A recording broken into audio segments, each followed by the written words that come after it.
Les damos la más cordial bienvenida a la Feria Internacional del Libro de Cali 2025, que celebra 10 años y tiene como país homenajeado a Colombia. Este evento es organizado por la Alcaldía de Cali a través de la Secretaría de Cultura y su red de bibliotecas públicas, la Universidad del Valle y la Fundación Estiva. A continuación tenemos la presentación del libro Energía en Transición, Características y Retos del Sector Minero Energético en Colombia, de Milton Fernando Montoya Pardo y Madeleine Muñoz. Bienvenidos. Bueno, muy bien. Muy buenos días para todos. Muchas gracias por acompañarnos a este espacio de presentación de este libro que preparamos durante casi 2 años con Madeleine Muñoz. Madeleine, bienvenida y muchas gracias por acompañarme también en este espacio. Pues, ¿te parece bien si nos presentamos primero? Entonces, adelante. Gracias. Mi nombre es Madeleine Muñoz Andrade, yo soy abogada de la Universidad Externado de Colombia y docente de la misma universidad. Hice allá mismo la especialización en Derecho Minero Energético y actualmente me desempeño como asociada en el equipo de energía y recursos naturales de Martínez. Sí. Bueno, y por mi parte, mi nombre es Milton Fernando Montoya, soy el director del Departamento de Derecho Minero Energético de la Universidad Externado de Colombia en Bogotá, y también soy socio de la firma Holland & Knight. Pues, en primer término, de nuevo agradecerles y pues quisiéramos empezar hablando un poco sobre el libro. Si quieres, Madeleine, arrancamos. Bueno, pues vamos con unas preguntas de warm-up. Milton, si tuvieras que explicarle qué es la transición energética a un niño, por ejemplo a Jacobo, cuando sea más grandecito, ¿qué le dirías? ¿Qué es la transición energética? Bueno, yo creo que la forma más sencilla de explicar la transición energética es la forma como la humanidad puede seguir utilizando la energía y consumiendo energía de una forma limpia, pero también de una manera segura, de una manera confiable. Yo creo que la transición energética pues involucra esos elementos como eje: la limpieza de la tecnología, la seguridad y la confiabilidad. Y eso hace que pues transición energética no sea solamente pensar en tecnologías renovables, sino también pensar en tal vez tecnologías tradicionales donde yo pueda mitigar las emisiones de CO2. Por eso la importancia del componente de que sea una forma limpia de producir electricidad, pero con seguridad. Interesante. Bueno, entonces, ya entrando en materia, nos gustaría hablar, Madeleine, sobre, pues, como siempre, estos son proyectos, yo diría, de vida, y a la hora de escribir un libro siempre hay fortalezas, dificultades, hay aspectos positivos, hay aspectos difíciles. Entonces, en este orden, ¿cuál fue para ti los mayores retos que implicó acompañarme en este proyecto a la hora de redactar esta obra? Bueno, esto ya lo había contado cuando tuvimos el primer lanzamiento del libro, pero básicamente yo creo que hubo 2 retos muy grandes. El primero fue que teníamos el proyecto del libro encima del trabajo, que yo en ese momento trabajaba pues en la Universidad Externado, trabajaba como contratista en la empresa. Entonces, manejar los tiempos para poder dedicarle el tiempo necesario al libro, pero también cumplir con mi trabajo fue un reto bastante grande, pero también fue un reto de investigación personal, de tratar de entender y transmitir un mensaje a través de este libro para que las personas sepan y entiendan por qué el sector minero energético es importante, y más que todo transmitir el mensaje de manera que una persona como por ejemplo nuestra editora Natalia lo entendiera, porque ya a veces como que escribíamos y nos devolvían los capítulos con comentarios diciendo esto no se entiende, como deben de ser tan hablados, por favor. Entonces yo creo que ese fue un reto muy grande, tratar de transmitir el mensaje, pero también intentar que acompasar las obligaciones del día a día con el proyecto de libro. Bueno, y yo le agregaría a eso que para todos los que también nos están acompañando en vivo, a la hora de escribir un libro en donde uno quiere que el lenguaje sea claro, pues muchas veces como abogados no es fácil. No es fácil dar a entender en un mensaje simple este tipo de temas tan complejos técnicamente.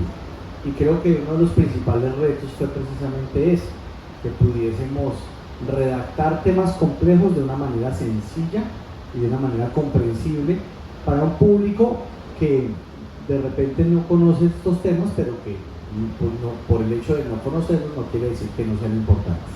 Claro, y creo que fue el resultado muy bien logrado. Hemos recibido muy buenos comentarios de que logramos hacer que se entendiera cómo funcionaban de forma pues, muy básica todos los sectores. Bueno, Milton, nosotros somos abogados y nos formamos en el mundo del derecho. Tú cuando entraste a este sector, ¿qué fue lo que te sorprendió más del sector minero energético cuando empezaste a mirarlo con esos otros lentes? Bueno, yo creo que el problema cuando uno habla de transición energética y de este sector de minas y energía es, en primer lugar, la complejidad técnica. En segundo lugar, el poco conocimiento que hay a nivel general de la importancia de estos sectores. Solamente cuando las personas se dan cuenta que todos los días, tienen relación con el sector minero energético. Quienes nos acompañan acá, estoy seguro, todos los días utilizan la energía eléctrica, todos los días utilizan el gas, ¿cierto? Todos los días, salvo quienes tienen un carro eléctrico, pero quien tiene su moto o tiene su carro, todos los días o cuando lo necesitan ponen combustible en su vehículo, ¿verdad? También todos los días utilizan algún elemento que es un derivado del petróleo. Entonces, yo creo que lo bonito de este sector es que electricidad, gas, petróleo y minería está presente en nuestra vida desde que nos levantamos hasta que nos acostamos. Y eso fue lo que más me llamó a mí la atención a la hora de ya trabajar en este sector. Sí, de acuerdo. Me sentí igual cuando hace unos años entré también al departamento a trabajar y me di cuenta de todas las relaciones que teníamos con el sector sin saberlo. Claro. Y más cuando uno, por ejemplo, habla con la gente joven, si tú le preguntas a las personas, oye, ¿usted sabe de dónde viene la energía que consumen en el día a día? Entonces muchas personas no saben que es una actividad económica, no saben que es un mercado, no saben que para poder tener energía hay que realizar inversiones, hay que pagarle a unas empresas que realicen esas inversiones, ¿cierto? Que se necesitan tener seguridad jurídica. Entonces, todos esos elementos uno los va entendiendo a medida que va avanzando en el conocimiento de este tema y a medida que le explica a las personas por qué estos sectores son tan importantes en nuestra vida diaria. Entonces, por eso, Madeline, yo quisiera también preguntarte, si tú quisieras, este es un tema muy técnico, pero acá nos acompañan seguramente personas que no son abogados, que no son ingenieros, que se dedican a otras actividades. Entonces, ¿qué es lo importante que deben tener en cuenta ese tipo de personas respecto a estos temas de la transición energética que nosotros trabajamos en el libro? Claro, yo creo que es precisamente lo que veníamos hablando y es que el sector es muy importante para la sociedad colombiana.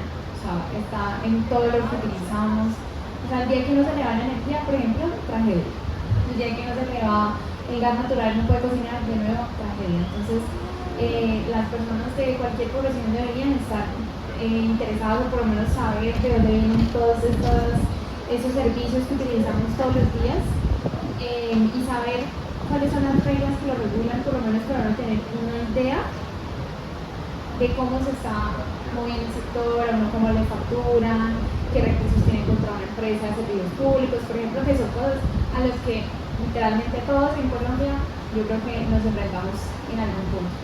Yo creo que eso es muy importante y también un mensaje que quiero dejar es que es importante conocer el sector precisamente para no permitir que nos desinformen. ni las noticias, ni propaganda, ni nada. Es uno poder formarse una opinión propia sobre estos aspectos que son tan políticos y tan relevantes para la sociedad, de manera que uno pueda decir, bueno, es que esto se refiere así, esto se refiere así, entonces esto estaría bien, esto de pronto no está tan bien, para uno formarse precisamente una opinión sobre todo esto, que literalmente sale en las noticias todos los días. Claro, claro, y eso yo creo que también es importante en este libro. Este libro es una herramienta para que las personas que estén interesadas en estos sectores de, oiga, a mí por qué me cobran la energía, por qué me cobran el gas, por qué la gasolina ha subido, por qué la minería es importante en nuestra vida diaria, lo entiendan. Y entonces, a su vez, puedan comprender cuando lamentablemente pues se hace política con estos temas, pues que no es lo ideal. Estos temas son temas técnicos que están en nuestro día a día. Por supuesto, tenemos que tener unos esquemas donde todo el mundo pueda tener acceso a estos servicios de una manera confiable, que se pueda pagar, pero el problema es cuando la ideología, por decirlo de alguna forma, contamina el discurso de la importancia de estos temas y de la regulación. Entonces, este es un libro que precisamente le permite a las personas interesadas conocer el sector sin ningún tipo de mensaje político, ni ideológico, ni electoral, para que cada quien se forme su propia opinión. Claro, exacto. Entonces vamos con una pregunta más capciosa. ¿La minería es buena y mala? ¿Es buena o mala? No, yo creo que la minería, pues como toda actividad humana, solamente que por supuesto esta más tiene un impacto, por supuesto.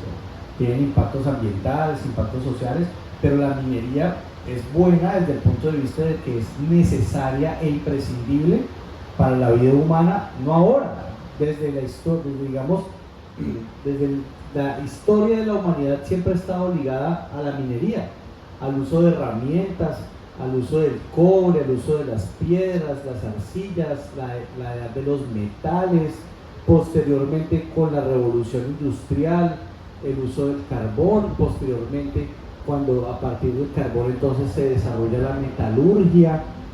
Entonces, pretender que podemos vivir sin minería, yo aquí miro este auditorio y veo elementos que tienen minerales y metales, esos ventiladores, estas luces, todos esos celulares con los que nos están grabando, todo tiene minería. Entonces, lo que es importante es que la actividad se haga con sostenibilidad, y para hacerla con sostenibilidad tenemos que tener instituciones fuertes, normas claras, y esa sostenibilidad no puede ser solamente ambiental, tiene que ser una sostenibilidad social.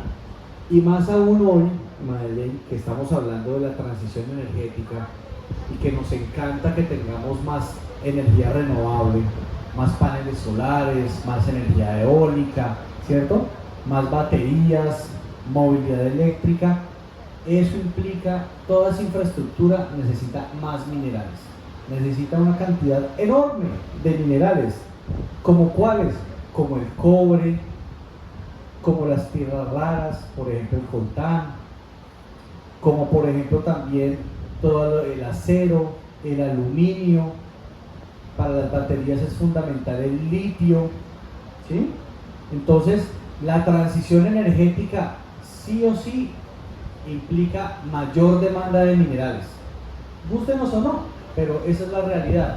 En consecuencia, no podemos pensar que vamos a hacer más paneles solares, o que vamos a hacer más generadores eólicos, o que vamos a tener más baterías sin minería.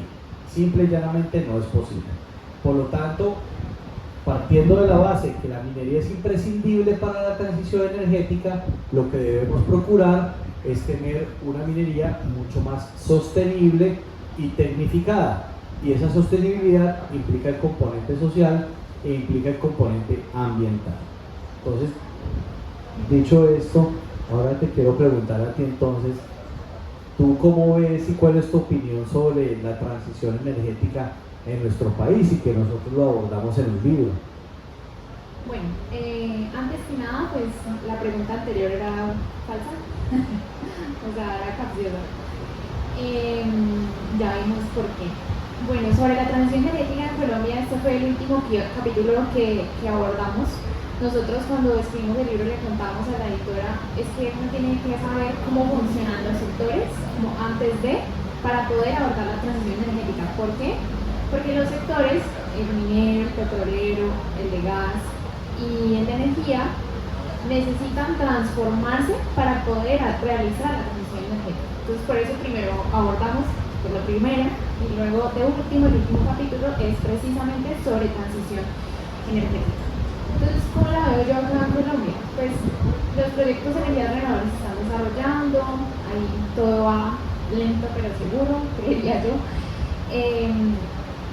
Pero hay varias cosas a tener en cuenta, creería yo, que se necesitan para que la transición energética no deje a nadie atrás. O sea, que no sean solamente por allá las empresas construyendo sus paneles solares y ya, sino que todas las personas de Colombia, incluyendo a las personas que se encuentran, por ejemplo, en lugares súper alejados, como las zonas no interconectadas, tengan precisamente acceso a esa energía, no solamente aquí en las ciudades, sino que la transición sea nacional, o sea, de verdad nacional, pero también sin descuidar el suministro de energía eléctrica actual, es decir, sin poner en riesgo nuestra matriz de energía y teniendo la seguridad de que así se haga una transición, de que así se diversifiquen las fuentes de energía, no vamos a perder confiabilidad en el sistema, porque eso sí sería bien grave, es decir, que nos quedemos sin energía. Y eso ya está pasando, se han tomado medidas para que el país no se apague, pero el cambio climático ha puesto mucho estrés en nuestro sistema de energía, precisamente porque no llueve o llueve mucho, cosas o condiciones climáticas en general que hacen que el sistema no sepa qué tanto se va a generar o se genera menos de lo que se debería, y se tienen que utilizar otras fuentes de energía como por ejemplo el gas o el carbón para producir energía y cubrir ese déficit.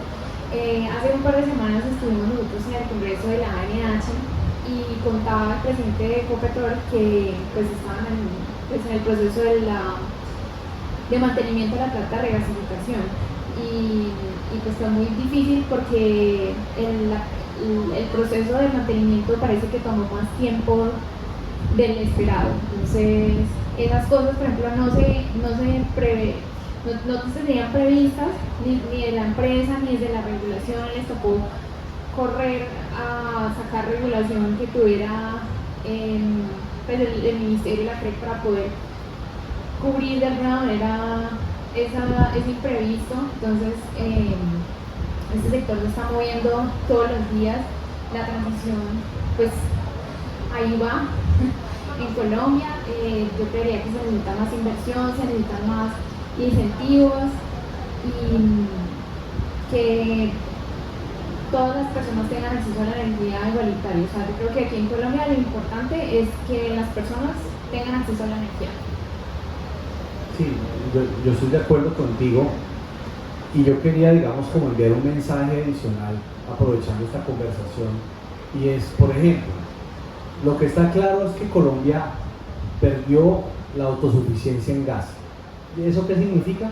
Básicamente que Colombia hoy en día ya todo el gas que consumimos no es nacional, así que nos toca importar una cantidad importante de gas para atender las necesidades del país. ¿Y eso qué significa en la vida diaria de cada uno de ustedes? Pues que van a pagar más, que es más caro. Como yo le digo a mis estudiantes, en unas palabras muy sencillas, no es lo mismo pagar por un gas nacional o colombiano que por un gas extranjero. Ya, eso es así de simple. Oye, profe, ¿cómo llegamos a que Colombia se quedara sin gas? Bueno, eso ha sido un proceso durante más de 12 años, donde nuestras reservas venían bajando, hasta que este año, o a finales del año pasado, y digamos también el hecho de que este gobierno haya decidido no explorar nuevos y no dar nuevos contratos para explorar petróleo y gas, pues hizo que efectivamente el país finalmente se quedara sin gas nacional para atender todo su consumo. Entonces la realidad frente a nuestra transición energética, como tú lo dices, es que hay una necesidad urgente de que los gobiernos, los que vengan, tomen medidas para recuperar nuestra independencia energética, para que podamos tener energéticos que puedan pagar los usuarios, ¿sí? Tengan en cuenta una cosa: el 70% de los usuarios de gas en el país son de estrato 1, 2 y 3. Si, como efectivamente sucede, la factura se nos multiplica por 3, esos usuarios sí van a sentir ese incremento de gas en su vida diaria, por supuesto.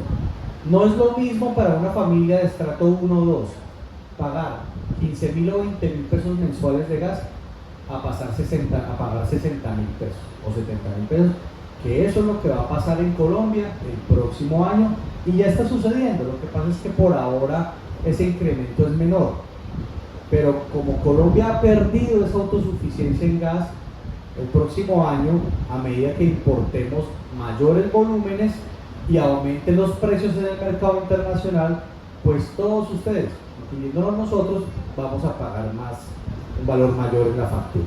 Eso es una realidad.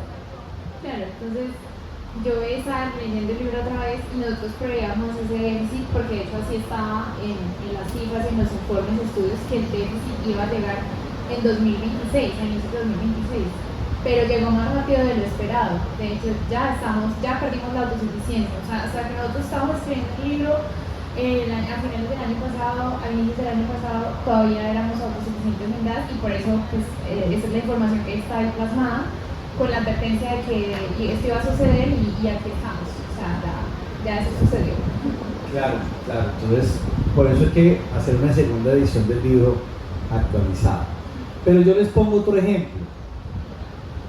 El ejemplo, yo creo que más claro en Colombia es el de la gasolina, y el que todos lo viven, todos. ¿Por qué antes, hace 3 años, antes de iniciar este gobierno, el galón de gasolina costaba 9.000 pesos? Y era básicamente porque existía un mecanismo en donde el gobierno utilizaba los recursos públicos para, digamos, de cierta forma, financiar el valor real de lo que debería costar la gasolina, que son más o menos 15.000, 16.000 pesos, que es lo que estamos pagando ahora. Entonces, este gobierno decidió eliminar ese subsidio. Yo creo que eso está bien, y por eso estamos pagando casi que el doble en este momento. ¿Qué viene más adelante? Y eso hay que decirlo también a todas las personas.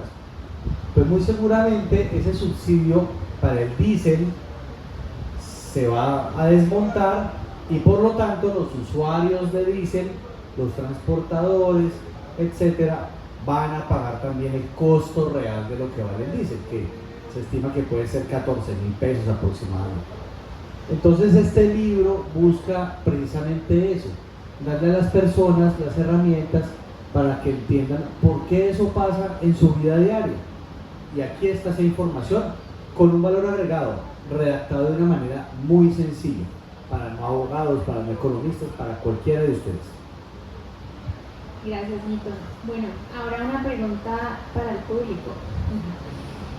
¿Ustedes saben cuál es la fuente de energía que más se utiliza en Colombia? ¿Dónde se genera? ¿En qué fuente se genera la energía que utilizamos? ¿Perdón? Hidráulica, correcto. Y la segunda, el carbón. Bueno, no es el carbón es la tercera. La segunda, por eso es tan importante, el gas natural.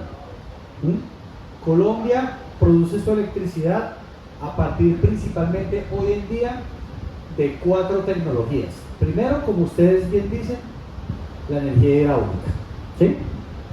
Con un 65-67%, eso varía. Después, las térmicas. Las térmicas se dividen, como usted bien lo dijo, a gas o a carbón, pero primero está el gas natural, después viene el carbón, y en último lugar, aproximadamente en un 10%, ya con fuentes, digamos, renovables o no convencionales, como la solar, la biomasa. Pero lo importante es que ustedes tengan en cuenta que todavía ese porcentaje de generación renovable es muy pequeño, es si se quiere, digamos, poco representativo. Colombia necesita aumentar su capacidad de generación renovable hasta que ojalá llegamos a un 20-30%, Madeleine. ¿Y eso qué significa? Significa que se tienen que poder ejecutar los proyectos de energía, tanto los renovables como los no renovables. ¿Y qué se requiere para eso? Que tengamos un buen relacionamiento con las comunidades y que tengamos procesos rápidos y eficientes de licenciamiento ambiental, que es en este momento lo que está deteniendo los proyectos. Entonces, Madeleine, yo quisiera preguntarte también, porque eso lo escribimos en el libro, acá le dedicamos una sección y una parte importante a esos cuellos de botella y esas dificultades que tienen los proyectos energéticos en Colombia en el tema social, en el tema ambiental. Entonces, contémosles un poquito a quienes nos acompañan hoy aquí un poco sobre eso. Bueno, yo también agregaría antes de que uno de los elementos que se necesita para aumentar la generación de energías renovables es la inversión. Porque, o sea, si puede haber inversión, puede haber intención, o sea, bueno, van los dos elementos acompasados. Entonces, si hay inversión, pero también se necesita el tema social y ambiental. O sea, si no están los tres temas, pues el proyecto simplemente no va a funcionar. Nosotros analizamos el libro del caso de Milpeshi, que es iba a ser un parque eólico en La Guajira, que iba a construir en él, y ellos, entre comillas, y perdóname la expresión, lo dejaron tirado, básicamente, con las turbinas oxidándose allá porque no se logró realizar un buen relacionamiento con la comunidad. Eso fue muy complicado, los procesos de consultas previas fueron muy difíciles. Entonces, ¿por qué los procesos de consultas previas son difíciles? Porque no hay lineamientos tan claros de qué tiene que tener una consulta previa, de a quién tiene derecho a la consulta previa. Las comunidades no están bien mapeadas, por ejemplo, por parte del Ministerio del Interior, porque, por ejemplo, si el Ministerio del Interior tuviera que encargada de decirle a una empresa, allá hay presencia de comunidades, sí o no, esa decisión del Ministerio del Interior no es definitiva.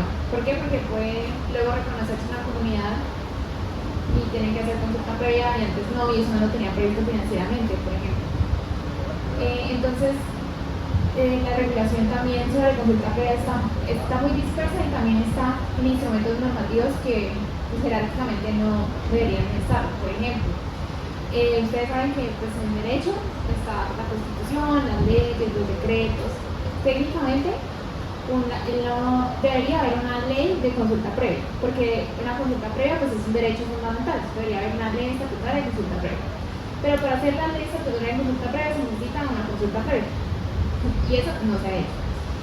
Entonces, ¿qué hicieron? Como para no dejar eso así como en la nada jurídica, sacaron la reglamentación de consulta previa a través de directivas presidenciales, que están teniendo un rango mucho menor jerárquicamente hablando. Entonces, hay algunas personas que dicen que son obligatorias, otras personas que no. Entonces es un tema que es como muy cambiante también, que hace que sea muy difícil el relacionamiento con la comunidad porque no hay reglas claras, es decir, no hay seguridad jurídica. Cuando no hay seguridad jurídica, sí puede estar la inversión, puede estar la intención de una empresa, pero si no hay seguridad jurídica, pues evidentemente el proyecto no se puede dar porque pues esto es un negocio, o sea, las empresas no van a entrar a hacer un proyecto a pérdida. Eso es más o menos. Bueno, eso es cierto. Digamos que para las personas que nos acompañan acá, ¿cómo les afecta a ustedes en su vida diaria, por ejemplo, que Colombia, esperemos que no, sufra un racionamiento de energía en el día a día?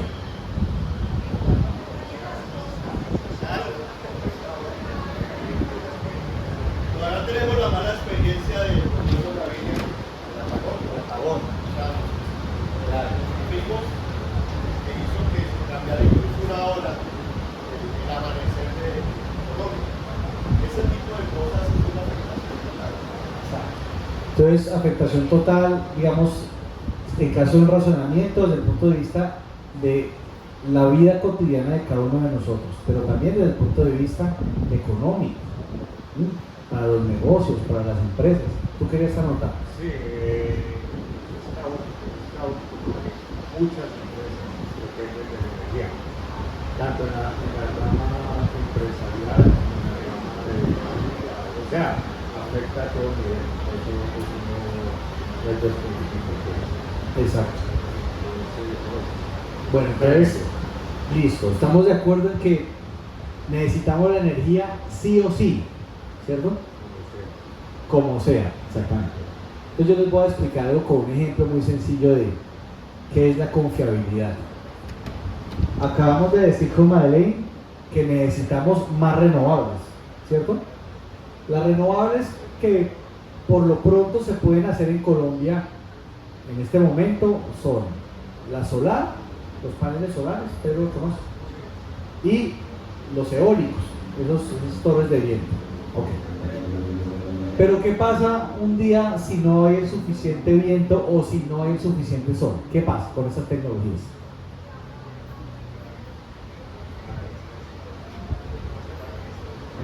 Se paralizan, dicen acá.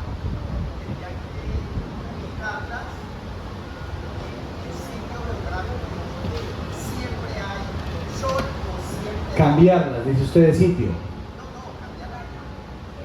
Hola. Cambiarlas no, desde el principio que la van a poner aquí, después de unos 6 meses allá, pues vale más el caldo que los huevos, la verdad. No, eso es hacer unos proyectos, digo yo, por ejemplo, los solares,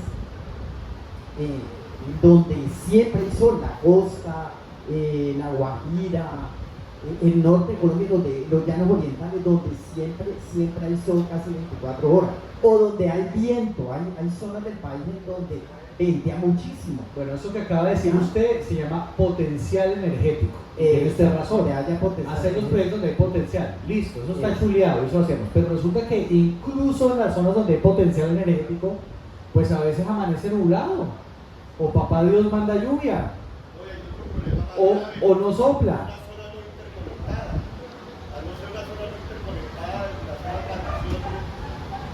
El problema también es que en muchas partes de Colombia que tienen energía natural como el viento o el sol están no interconectadas. Entonces hacer las redes puede costar mucho más que hacer el proyecto de generación.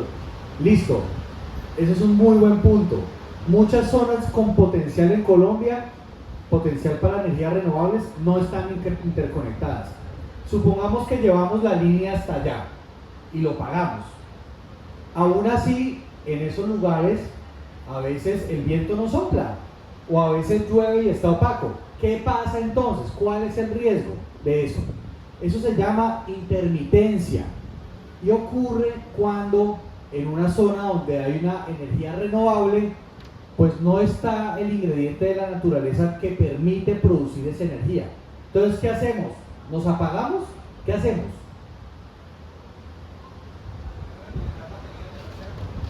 Se pueden integrar baterías, correcto, pero esas baterías, vean, todos ustedes hablan, pero ¿y eso quién lo paga?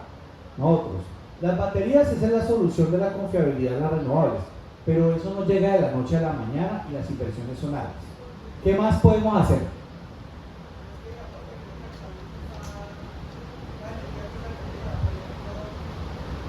Estaba la energía que se acumula, como por ejemplo, creo que la solar, pues cuando produce mucho sol, empieza, digamos, como a acumularse y se puede guardar la electricidad, digamos, para un tiempo. Correcto, la almacenamos.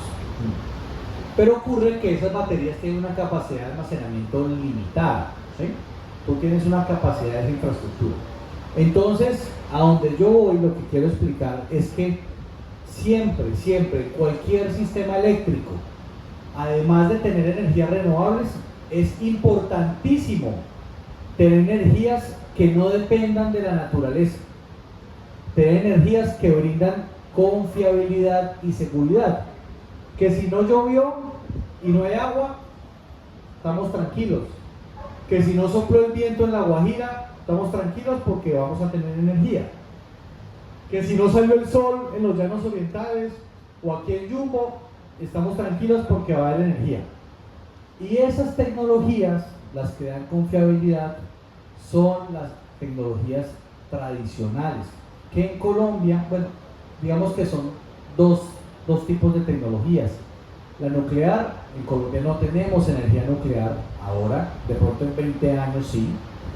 Y las térmicas. Las térmicas son las que funcionan con gas, porque hablamos al principio, con carbón, y que son las que nos permiten como país, así tengamos renovables, si no llega a soplar, si no hay sol, que podamos aún así tener electricidad. Y eso es lo que con Madeleine, nosotros en el libro decimos, se necesita tener también tecnologías tradicionales, de respaldo, que así como dicen, no quedemos colgados de la brocha si tenemos un fenómeno del Niño y no cae agua, no se llenan los embalses, entonces no podemos producir electricidad, más en un país como Colombia, que produce alrededor del 65-70% de su electricidad con agua.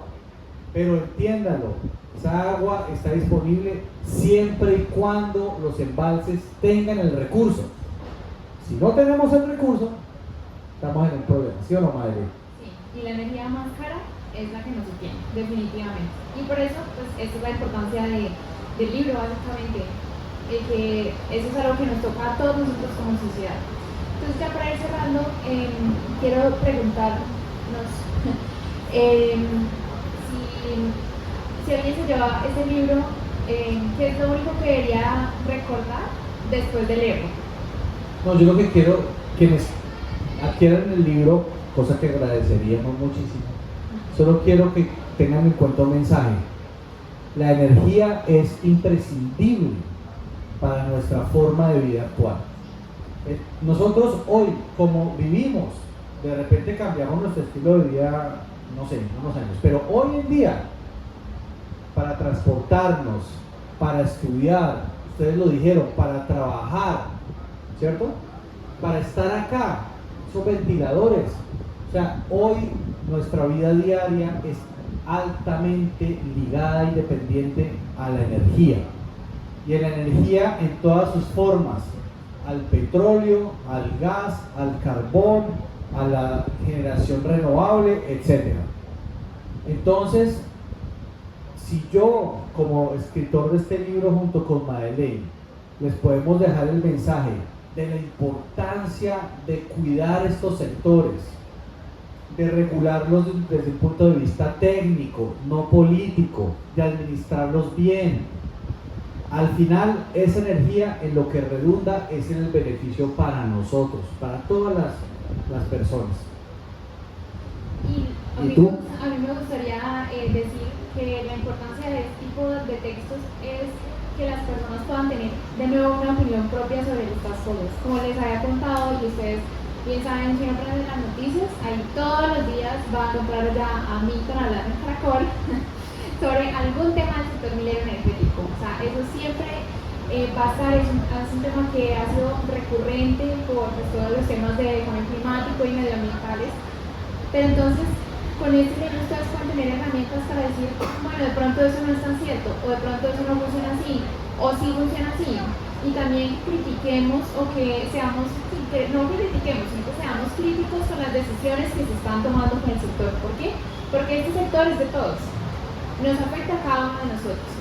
Entonces, si tienen dudas, compren el libro.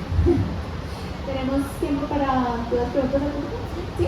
¿Alguien tiene alguna pregunta? Dos preguntitas nos dicen que... Adelante. Buenas tardes. Buenas tardes. Acabo de llegar. Una pregunta un poco simple. ¿Qué hacen los países súper desarrollados socioeconómicamente como Francia, Inglaterra y Estados Unidos con respecto a esto de la energía, con respecto a Colombia, con respecto a lo que se está tratando? ¿Cuál es la diferencia? Ellos no tienen recursos naturales como tiene Colombia, pero no tienen problema de esto, de ninguno. Gracias. Muy buena pregunta. Le voy a contestar de la siguiente manera. Francia produce el 70% de su energía con energía nuclear. ¿Sí? nosotros no tenemos energía nuclear. Francia no tiene demasiada generación hidráulica, pero sí tiene generación térmica. Entonces ellos lo que hacen es que generan principalmente térmicamente con gas natural, pero como tienen gas natural lo importan y a un costo alto, y el costo de esa electricidad generada con gas natural la paga el usuario. Estados Unidos, ¿qué hace? Estados Unidos combina todas las formas de producir electricidad, las renovables, la nuclear, la térmica. Ellos producen electricidad con gas, pero también con carbón. Entonces, en un escenario ideal, un país rico como Colombia en recursos naturales debería aprovechar esos recursos, pero también combinarlo con otro tipo de tecnologías novedosas. De pronto más adelante vendrá el hidrógeno, pero nosotros también creemos que debemos potenciar esas tecnologías tradicionales como las térmicas, y ojalá en 25 o 30 años empecemos a tener energía nuclear. Muy grande la diferencia, la distancia que llegan los países, muy grande. Sí, lo que pasa es que Colombia todavía, en términos de capacidad de producción de electricidad y demanda, es un país bastante subdesarrollado. Entonces, y eso mide mucho nuestro nivel, digamos, de bienestar social y nuestro desarrollo económico. A mayor demanda de energía, se supone que es un indicador de mayor crecimiento económico. Claro, entonces ahí está el tema de la complementariedad de fuentes. Entonces, no solo, o sea, potenciar las energías tradicionales que nos dan confiabilidad al sistema para que precisamente el día que no haya viento, el día que no haya sol, no nos quedemos sin energía, lo cual ya hemos establecido es muy grave. Entonces ahí está lo que nosotros pues predicamos en el libro, que es precisamente esa complementariedad de fuentes para que el sistema sea por eso más fuerte. Bueno, me parece súper interesante el tema. Lo que yo pienso que Colombia debe acelerar los procesos de transición, porque lo que uno escucha, lo que ve, lo que lee, es que las energías fósiles se van a acabar, o sea, en 50 o 30, yo no sé cuánto, ya no va nada, ya no va. Entonces, si nos acostumbramos, el día que no haya también vamos a entrar en crisis porque se acaba el bono eterno, se acaba. Lo hidráulico, la hidroeléctrica, tiene un problema. Yo soy del departamento de Huila. En el departamento de Huila hace algunos años se construyó la hidroeléctrica del Quimbo. Dañó el departamento, las mejores tierras, las tierras mejor productivas en ganado, en cacao, las mejores tierras del departamento de Huila hoy están bajo agua y la gente no tiene de qué trabajar, no tiene dónde trabajar. Entonces las hidroeléctricas también tienen un problema grande, porque es que el departamento de Huila tiene dos hidroeléctricas, el Quimbo, que es la nueva, y una mucho más antigua, que es Betania. O sea que porcentualmente el departamento de Huila, las tierras planas que son las mejores, las más productivas, las más posibilidades de producir alimentos, de producir riqueza, están bajo agua. Entonces, la parte de hidroeléctrica también es bien compleja. Yo pienso que se deben potenciar esas otras fuentes de energía, primero para no depender de las fósiles, porque esas se van a acabar. Esas acaban entre 5.000 años, no va a haber, yo creo, o entre 50 o entre 20, no sé, pero se acaba, esas se acaban. Y las hidroeléctricas hacen mucho daño también porque se acaban las tierras productivas. Es aprovechar la complementariedad, como dice Doc, pero acelerar el proceso a las energías limpias. Eso es lo que yo pienso. Claro, entonces establezcamos tres cosas. La primera, que el proceso en el que estamos es un proceso de transición, es decir, estamos en proceso de llegar a tener más fuentes de energía renovable. Entonces eso es el reto, eso es en lo que se está trabajando. Además, ¿por qué? Porque es que Colombia adquirió una obligación internacional frente a los demás países del mundo, que es precisamente no emitir emisiones de gases de efecto invernadero a 2050, y eso implica también descarbonizar la matriz de energía eléctrica, y eso es lo que se está realizando. Ya estamos en 2025, entonces estamos a mitad de camino, por así decirlo. Lo segundo es que las fuentes fósiles sí, obviamente se van a acabar, porque son un recurso que no es renovable.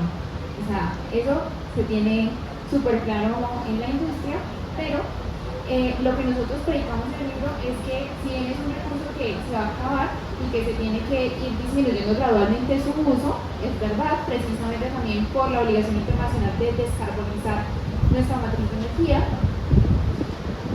Nosotros creemos que los combustibles fósiles, aunque se reduzca su uso gradual, sí son importantes para que se mantenga la confiabilidad en el sistema. Entonces, el día que por el cambio climático no llueva, por ejemplo, los embalses no tengan agua para producir energía eléctrica, pues tengamos, por ejemplo, carbón o gas natural para seguir generando energía y que los usuarios pues puedan tener su energía de forma normal. Y lo tercero, respecto de los impactos ambientales, pues yo no soy especialista en derecho ambiental ni nada, pero lo cierto que hay que establecer es que toda actividad humana tiene un impacto. Toda la actividad humana tiene un impacto. La regulación ambiental precisamente lo que quiere hacer es mitigar esos impactos que se realizan. Y eso pues sí, los aspectos ambientales los maneja cada corporación autónoma regional y es su trabajo, mejor dicho. Bueno, yo solamente quiero complementar la respuesta de Mayeli para contestarle al lector con un dato. Colombia tiene reservas probadas de carbón para más de 100 años. Solo carbón. Y el año pasado fue el año en que la humanidad consumió más carbón en toda su historia, con 8.770 millones de toneladas de carbón consumido el año pasado. ¿Por qué?